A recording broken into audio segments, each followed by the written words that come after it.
You may need to adjust printhead pressure if printing is too light.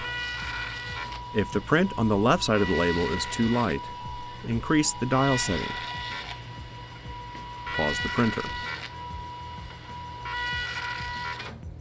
Open the printhead and move the ribbon to the side.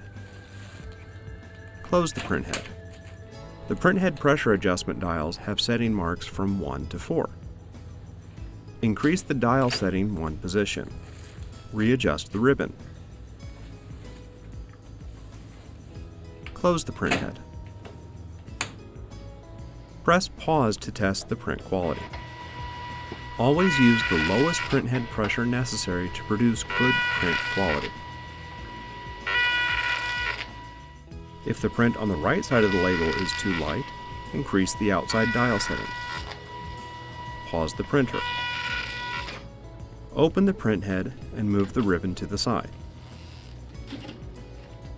Close the printhead. Increase the outside dial setting one position. Open the printhead, readjust the ribbon. Close the printhead. Press pause to test the print quality. Always use the lowest printhead pressure necessary to produce a good print quality. If the print on the left side of the label is too light, increase the inside dial setting.